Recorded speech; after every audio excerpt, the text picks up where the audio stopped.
હજી સુધી હર્ષનો ફોન કેમ નથી આવ્યો?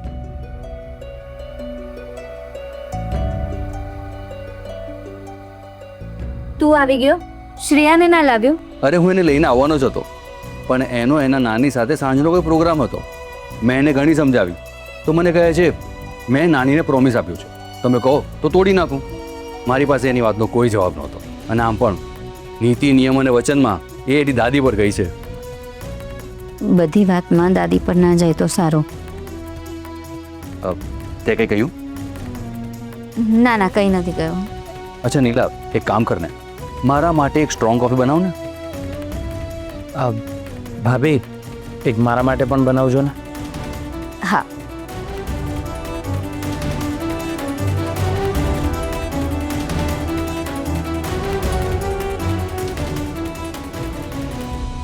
કમ ઓન ક્રિશ, હજી કેટલા દિવસ આ રીતે ઘરમાં બેસી રહીશ? બધા ક્લાયન્ટ તારી સાથે વાત કરવા માંગે છે. અરે ઘણા બધા ડિસિઝન તારે લીધે પેન્ડિંગ પડ્યા છે. એમાં મારી શું જરૂર છે મોટા ભાઈ? તમે અને મમ્મી મળીને ડિસિઝન લઈ લો ને.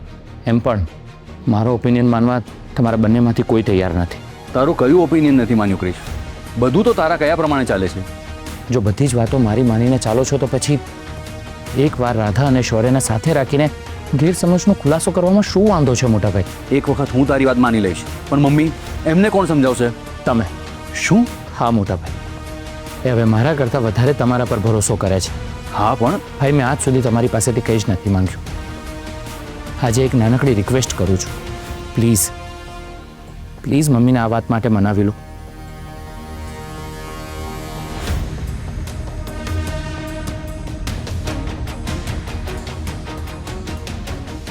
મને હતું જ કે ક્રિશ ધીમે ધીમે બધાને મનાવી લેશે. જો એ ઈરાદામાં સફળ થયો તો મારી બાજી બગાડશે. અચ્છા, એટલે આ કોઈ વ્યવસ્થિત છોકરો લાગે છે. Yes, exactly. બાકી આજકાલના છોકરાઓ તો છોકરીઓના નંબર મેળવવા માટે ગમે તે કરતા હોય છે. હા, એ પણ છે. અને આ નંબર તો છોડો, પોતાનું નામ આપ્યા વગર જ જતો રહ્યો. અને આ તો મેં તમને પહેલી વાર બનેલો કિસ્સો કહ્યો. પહેલી વાર એટલે આવું તારી સાથે ફરીથી પણ બન્યું હતું? હા, આજે હું પ્રોજેક્ટ સબમિશન માટે ઝેરોક્સ કરાવવા ગઈ હતી ને, ત્યારે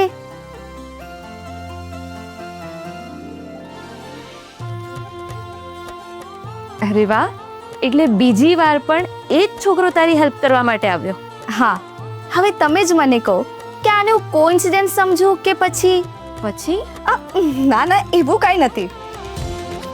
તો પછી આ વખતે તેનો નામ નંબર કંઈ લીધું છે કે નહીં? સાચું કહું ને તો હું સબમિશન અને વાયવાના ચક્કરમાં આ બધું પૂછવાનું જ ભૂલી ગઈ. અરે હા, એ મને કંઈક મોબાઈલમાં દેખાડતા હતા, પણ એ જ વખતે મારા મોબાઈલ પર કોઈનો કોલ આવ્યો અને મને ત્યાંથી નીકળી જવું પડ્યું. I am feeling very bad for that. એમણે મને 2 વાર હેલ્પ કરી, પણ હું એમની એક પણ વાર હેલ્પ ન કરી શકી.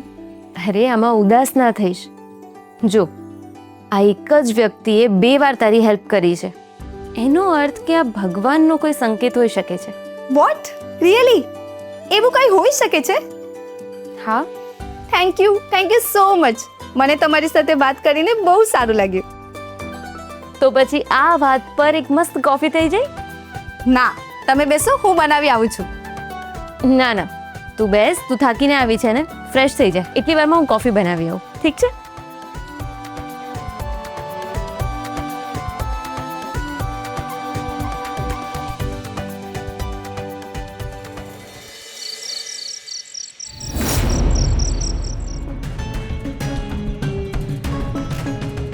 જેવા બધા જમીને પોતપોતાના રૂમમાં જશે ને એટલે હું જઈને ક્રિશને રાધા વિશે કહી દઈશ. હવે તો શ્રેયા ઘરે જ છે એટલે સેફ છે.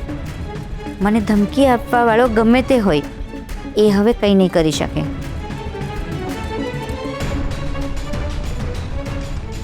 કિયારા, હવે તારી તબિયત કેમ છે? હા સાસુમાં, તમારા ગયા પછી ક્રિશે મને બહુ સપોર્ટ કર્યો છે. અને બહુ લોનલી ફીલ થતું હતું ને, તો એ મારી સાથે રૂમમાં પણ બેઠો હતો. ગુડ. ફેમિલીમાં બધાએ એકબીજાને સમજવું જ જોઈએ. હા, પણ ઘરના વડીલ ભૂલી જશે એ ચાલશે. વોટ ડુ યુ મીન શૌર્ય? તને ખબર છે મમ્મી હું શું કહેવા માંગુ છું? સાસુમાં અત્યારે પ્લીઝ આ બધી વાતો ડિસ્કસ કરવાનો કોઈ અર્થ નથી. પહેલાં બધા જમી લઈએ, પછી જેને જે વાત ડિસ્કસ કરવી હોય ને એ કરજો. ખબર નહીં કિયારા, મારા દીકરાઓમાં આવી અન્ડરસ્ટેન્ડિંગ ક્યારે આવશે?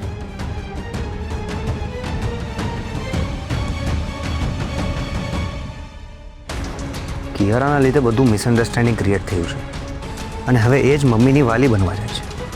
ખબર નહીં કિયારાએ મમ્મી પર શું જાદુ કર્યો છે.